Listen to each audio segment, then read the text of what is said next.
Hello, darlings. Bunny galore here, the queen of the cult movies, and welcome back to another episode 2 of season 2 of Bunny and the Beast. I am here with my favourite blonde outside of Jasper the dog. It's James Colebrook, the Beast. Hello, James. Hello, Luxembourg.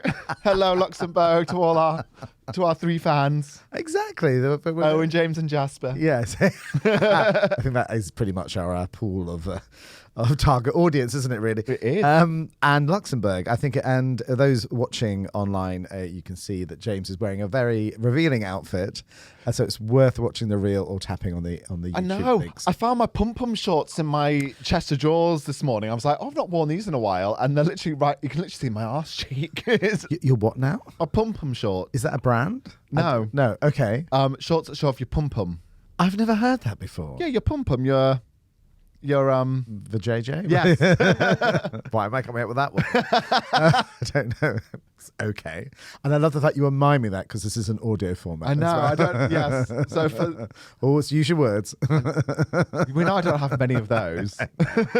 I'm very aware of that. Yes. Yeah, so I got my pum-pum shorts out. I was mincing on my way here in my duvet coat, and I looked like the street flasher.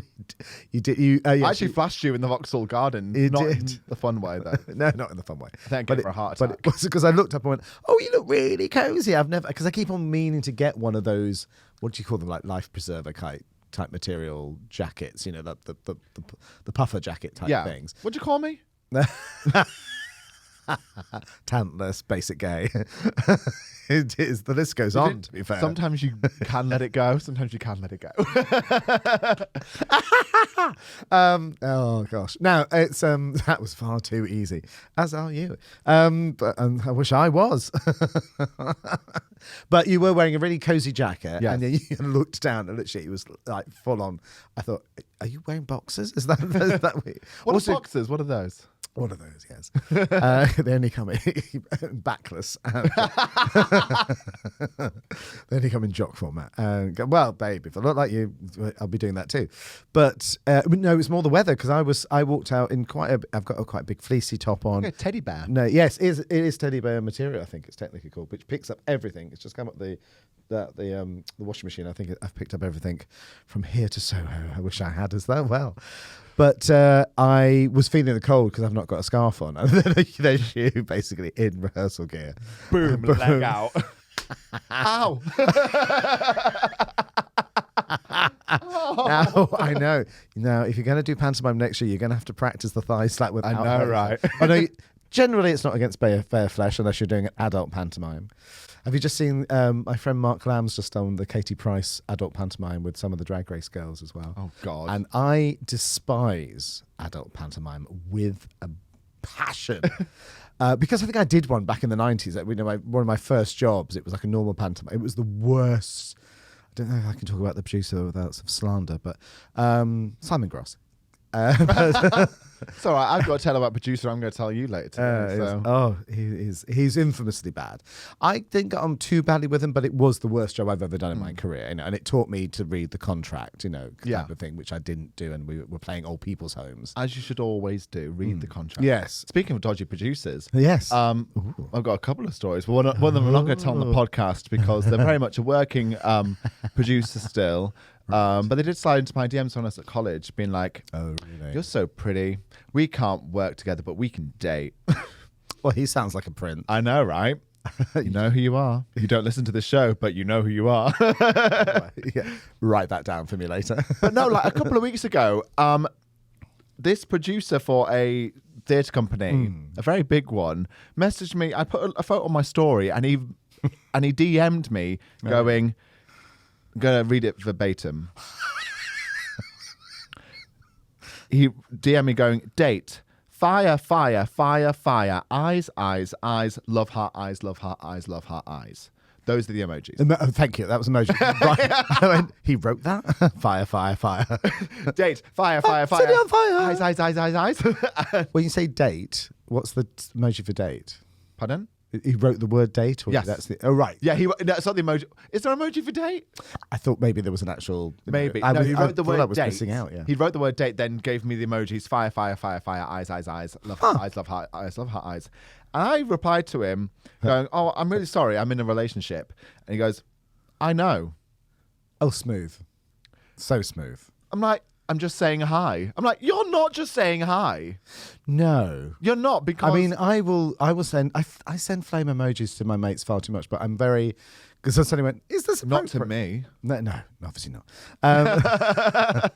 No, but generally I will tell my mates how sexy and how beautiful they are, because I think we don't say that enough. I think people don't hear that up. There we go. Actually, you're a really good example there, aren't you? Because you might... People would presume... No, people would presume that you get a lot of attention and nice attention from guys, but it's usually either indifference because they're a bit jealous of you, or probably creepy stuff. It's more creep. It's just... why would you say that? I wouldn't say that to somebody, so... Yeah, so therefore I think it's nice to hear it from somebody that actually cares. Yeah. So, no, and you always look fabulous, but it's Pum-pum shorts and all. yeah, exactly. Boys beware. It's like, in what world would you message someone going, date? Apparently James as well, but... Yeah, apparently my world. But knowing I'm in a relationship Yeah. and then go, I'm just saying hi. It's like, if you were just saying hi, you'd say, hi, how are you? You just say How hi. well do you know them? Not at all. Not...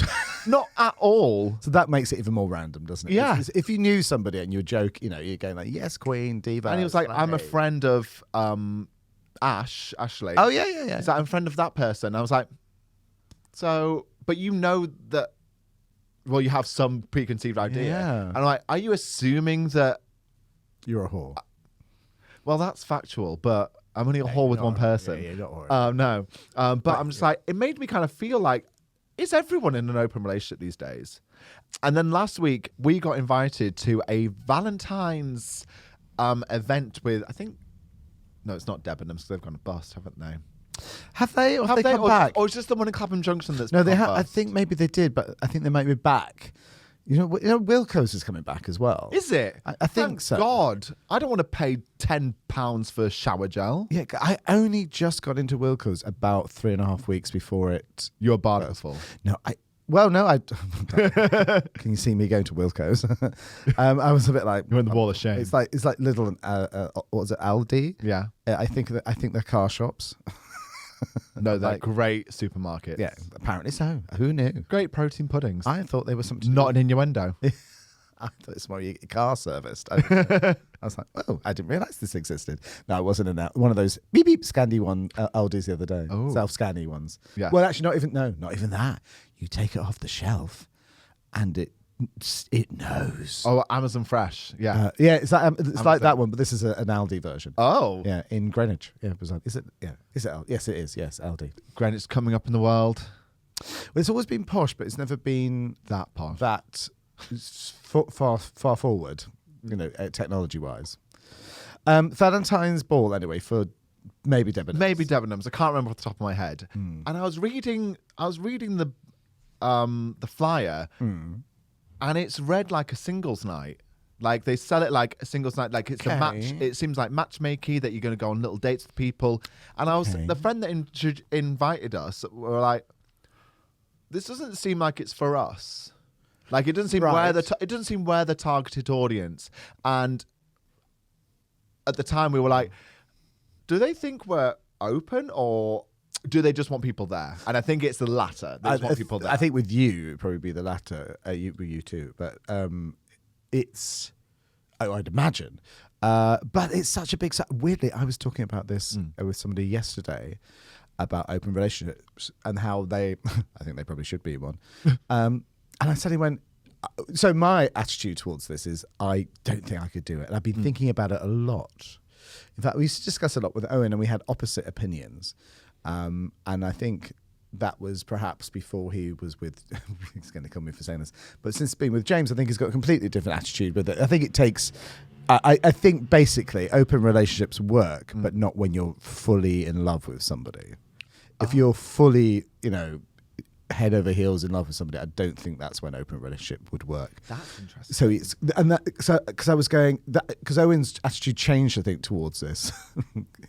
Owen, thank you for letting us share your details I know, without, exactly. without consent. Well, we can cut this bit. No, this is the unedited episode. Oh, yeah. Oh, well. Well, no, he's, but by the way, this He's is all very open to talk about. Yeah, and also it was all in theory. I don't think it was in practice particularly. I don't think he ever really did. He never did anything I don't in think relationships. so. No. I think it was just one of those ideal. This is pre-pandemic attitudes that we both had. Oh. And I was always like, no, I could never do it. But then I realized and then obviously another close friend of ours we're from an era where we're kind of assimilating. Rationing. No, assimilating with the heteronormative lifestyle. Oh. Look Yes. at me knowing words. But it's You're done for the week. and that's and spent. Seven. Twice yesterday. No. Oh my God. So So you did have to see Aidan and Roddy. So exactly. So yeah, it's a lot of work. I got to keep those struples going. Allegedly. So yeah, I suddenly went, oh my God, that's why, because I've grown up where we had to, you had to sort of, not had to, but you were kind of brainwashed into that Hollywood romanticized relationship or version of what relationship should be. That dawning on. But then I went, so for about another 6 months, I was like, oh my God, so maybe the next time, maybe I will be quite, sort of okay to be open or in a throuple, blah, Yeah. blah. Bullshit, as if I could. I'm not that type of person. I couldn't really do it. But if you're not in love with somebody, if you're just in a relationship and you like somebody and you're having great sex with them, yes, I think that's fine. But why'd you be in a relationship with someone if you're not in love with them? because people are weak and they can't be alone. You didn't have to think about that. Basically. I could understand some people need finding a throuple actually quite handy because so you can get everything you want out of two people rather than just one person. Yeah. For me, it's been propositioned to me in the past. Yes, twice, and neither times it's worked out. The party in Brighton. So for me, I'm like, for me, an open relationship is red flag. Oh, well, to me, Relationship's over. You're dead. same. It's done. Throw Same. it in the bin. It's trash. Move on. That's my own. But that's my own experience. yes, same. Well, not from my own, but from watching everybody else. As soon as they start being open or they start sleeping around, as soon as someone starts sleeping around with somebody else, eventually that will break up the relationship because someone will find someone more exciting or better. Yes. Duh. It's just going to happen. I also Now I'm not so sure. Yeah. In the last few years, I'm going, well, maybe there is something in this. see. I think, but I can see it from both sides. I can see that Same. sex doesn't always just have to be emotional. It can just be a physical act. It can be exercise. I think and relationships are emotional. yeah, of course, they're codependent. Is it just me? Apparently it is. Apparently, you have to have emotion. You have emotions in Yeah. relationships. You have a bond with somebody. You are codependent on somebody. As much as some people rather pretend they're not, you are. You are. By And being in a relationship. This is interesting coming from you. I was going to say in your 20s. You vile little bitch. You still are though. You only kind of I'm only fresh out the like dating literally womb. about 5 weeks.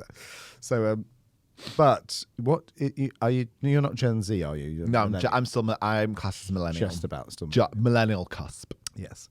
So for your era, I thought everyone was being super. It's that era that's much more fluid sexually, Yeah. much more fluid.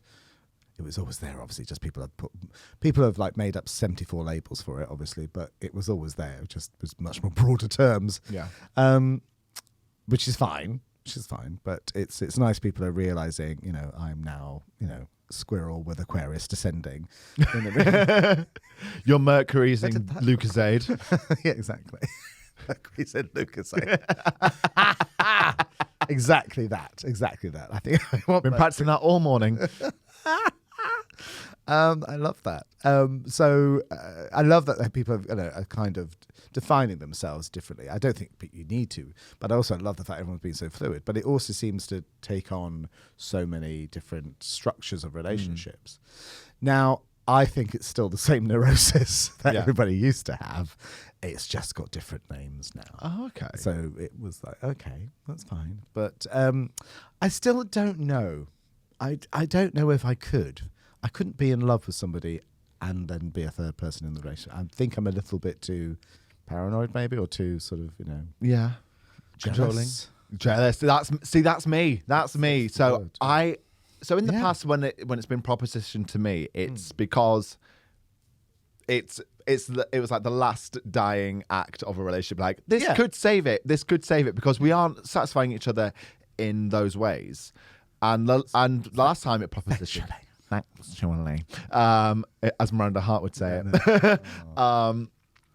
it, I propositioned it to my last boyfriend. Oh, you did? Yeah, because we didn't have sex for like 9 months. We didn't do anything. That's called a relationship. That's what happens. Yeah. After a number of years, though, like 7, 8 years. Yeah. But the thing is, I talked about this to him at the time, and we were like, okay, us being open does not solve the problem of us not connecting with each other in that way. Yeah. Like, we did play around with like a couple once, and just to test the waters. It was all right. We didn't do it again. No. But Was it like to get, if you don't mind me asking? That's all right. Was it, no ex-boyfriends listen to this, we're absolutely fine. Allegedly. Hi, Steve. It's not called Steve. It's not the car mechanic down the road. Or is he? Or is he? Was it as a 4 or as two couples together? Or mix and match? Or go off into separate rooms? It was like, no, it was all in the same. It's like a stir fry. Like everything in one pan. I've not done that in a while. It's quite exhausting, isn't it? No, it's a full-time job. For some people, it actually is. Yeah. Isn't it? But from that, we were like, okay, this is not something we want to do all the time because it stops us having sex with each other. And then lo and behold, we stopped having sex with each other. But we didn't play around with other people. And I was like, far as you know. Well, that's why I came up with this thing, being like, is this something we could be on board with? And it was like us not having we weren't sexually active with each other, so actually we came to the conclusion us having sex with other people is not going to cure that itch. No, it's not going to fix us. No, and then a few months later, I find out it was just me wasn't having sex with. There we go. But I did go around and ask some friends about who have been and are in open relationships about their experiences. Okay. Some are positive, some start off positive and they go a bit negative. Because I sent like a list of like 8 questions, so I have summarized them down. I know. I'm a proper journalist. She's a journalist, ladies and gentlemen. That's exactly what I think of when I look at you in those shorts. Journalist. Hard-hitting journalist. I know. You see me on BBC News. This is the future, boys. Everybody, this is it. This is the future. Is booty shorts and hard-hitting journalism. You're going to bruise on both legs now. Yeah. Okay, so what... I was interested to know what other people, their perspectives are. So I did say to my friends...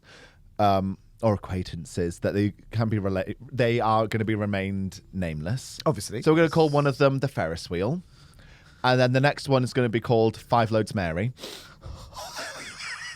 Now, for some reason, I might guess the second one, but and then 5 Loads Mary said you can use my real name because I just like the attention. So, but I'm like, girl, 3 people listen to this.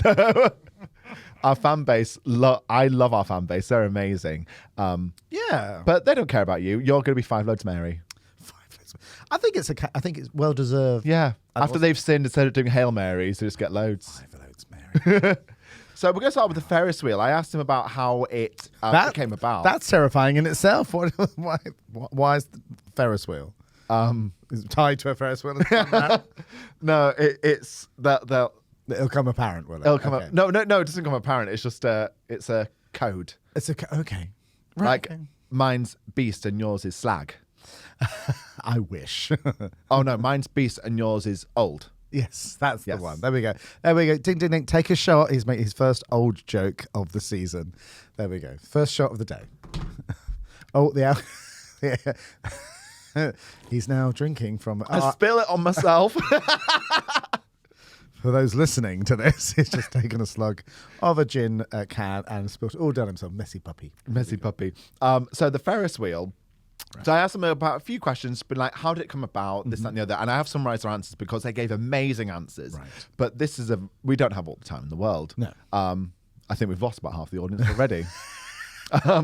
So He basically went on to say they both kind of played around together whilst they're having sex, and like started inviting people in to them, like having like threesomes, foursomes, etc., etc.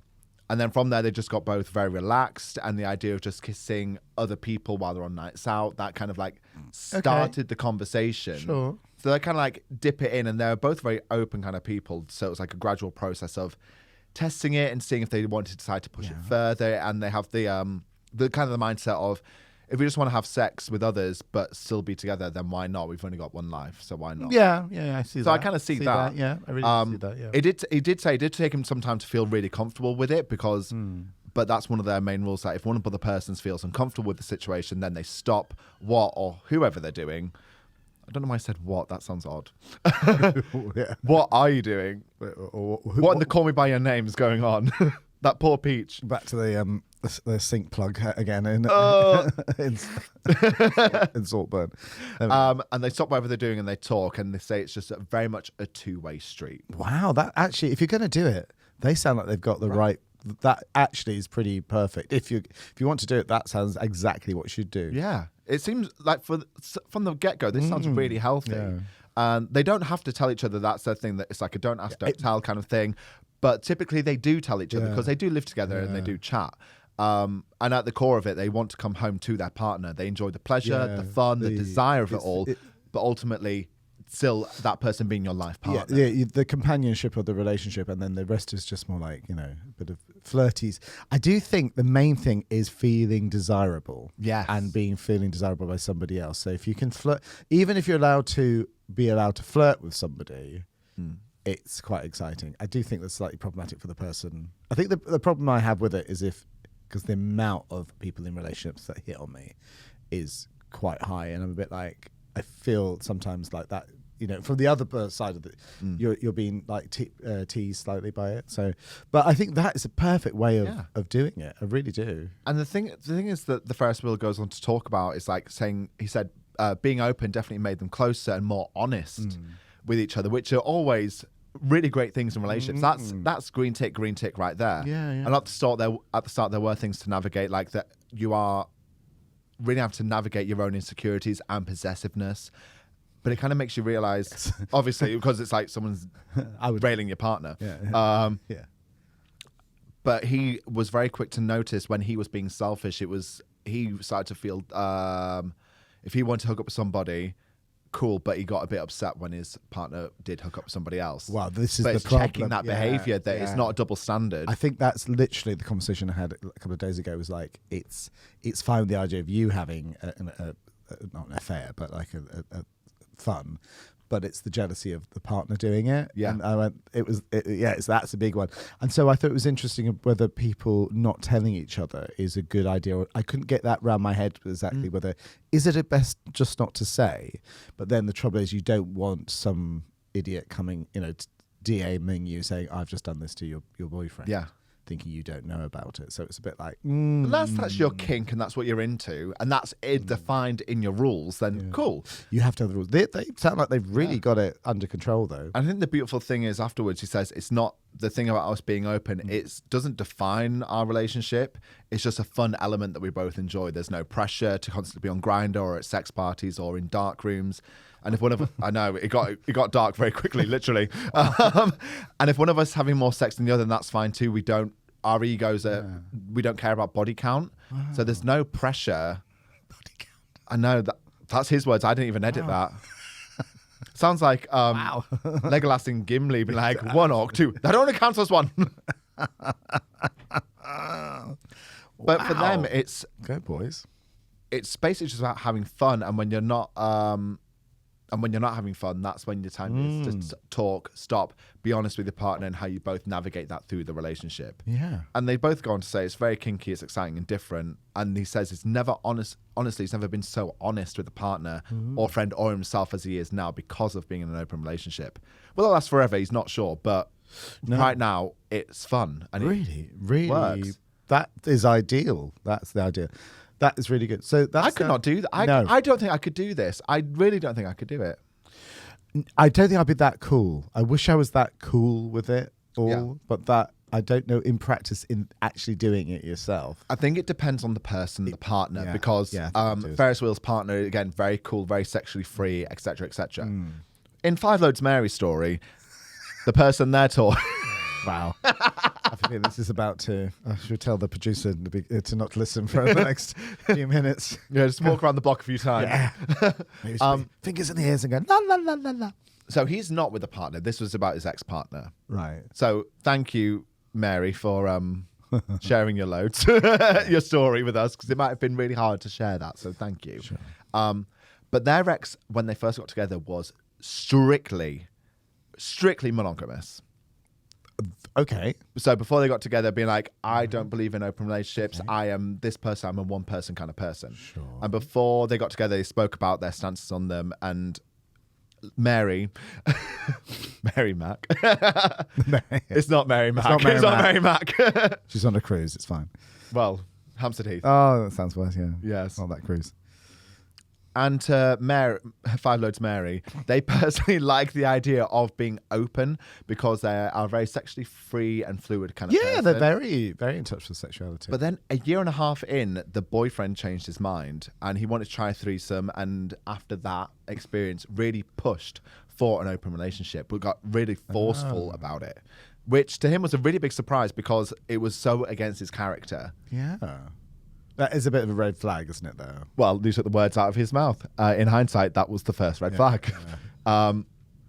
So he did have a bit of a gut instinct, but like, what's changed? Why? Yeah. Why are you so forceful for this? Yeah. Was it different types of sex he wanted? Well, I think they both. I think one of their main rules. He went on to say that their main rules was, you're not going to do it on a night we're going to see each other.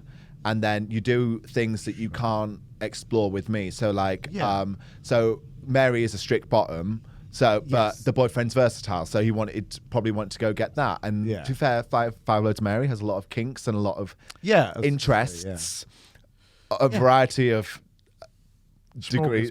Yes, charcuterie of chlamydia. A lot more kinky stuff going on nowadays, I have to say. Yeah. It makes you suddenly feel a bit vanilla, I have to say. Well, it's because you are.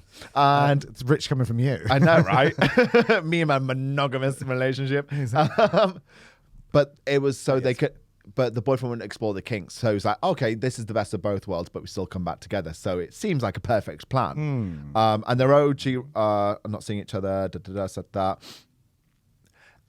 See, this is where I think they fall down. I think this is where they fall down a little bit. Right. Says the person not been in an open relationship. Yeah, they thought that the less information they had, the better, because it would lead to less jealousy. Yes, I get that. I understand that, but then, like that, the boyfriend wanted to know all the details. And then he was happy to tell me when he hooked up, but if I told him I hooked up, he would get upset, so it felt it wasn't reciprocated.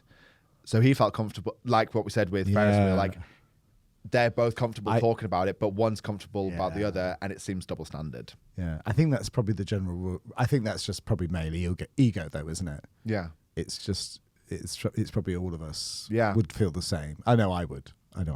Yeah, so Five Loads of Marriage wanted to say, if you are going to be in an open relationship, I wouldn't do it from the outset. Start off monogamous, learn each other, learn what each other likes, what you dislike, talk, have an open communication, see if it's something that works for you. Said, if you, on an open relationship, you need to be on the same page without a doubt. If you're on different pages, you're opening a can of worms, and after a while, and it's really, after you've opened that can, it's really hard to close it after that. Oh, impossible. It's impossible. Yeah, and actually, the really interesting thing he said was, be prepared to be shocked. Oh. So they'll hook up and you'll hook up, but you might think you're really comfortable and really settled in your relationship, but it might still trigger something in your mind. Said, so just be prepared. You actually might not, you might think it in theory, but the actuality might actually really shock you. And it might upset you. So just make sure That's you're really good advice. Yeah. And I'm really surprised it came from that person. I know, right? I suppose it's easy to talk about in theory and go, oh yeah, it'll be great because then we'll do this and you have your cake and you eat it too. But actually, that's touching it with the emotional side, going, you actually might not be comfortable with it at first. Yeah. And then to finish up this one, he did say, personally, as a society, I think we personalize sex a bit too much sometimes, and sex isn't always emotional and can be physical. Fair enough. Yes. And Till Death Do Us Part was something that was created at a time when we didn't live as long as we do. So if you're... Oh my God, that's a very good point. Yeah. Yeah. And it can put a lot of pressure on a partner. If you've been together since you were 24, 22, 23, 24, etc., that's a lot of pressure for the rest of your life. So, but ultimately... Gays seem to find that pressure at 28, though, if they've been together since 24. But... Yes. Ultimately, if it makes you happy... Yeah. Go for it. Very, very, very astute. That yes, it is, because that, and I was coming back to what I was saying about how I feel I'm from the era where we were trying to assimilate into that, monogamous relationships. Also, in all seriousness, for a second, just briefly, is obviously I was coming out at the height of the AIDS pandemic. Yes, which is a different factor, which is really... I only realised that a little while ago, because I always think, oh, that's just happened, and that's just, and I don't come from a different era, I totally do. Or I was affected by that. I think I got out pretty unscathed in every shape or form. A lot of people around me are a lot more bitter and scary than me. I'm the nice version. Oh, to be fair, I have met Miss Jason. So there we go. Open relationships. Let us know what you think. Do you think you could do it? No. No, I don't think I could do. I think I'm far too jealous and possessive. Yes, it's exactly that. Exactly that. And the idea of me getting off with somebody else makes me feel sick, let alone the idea of my partner doing it.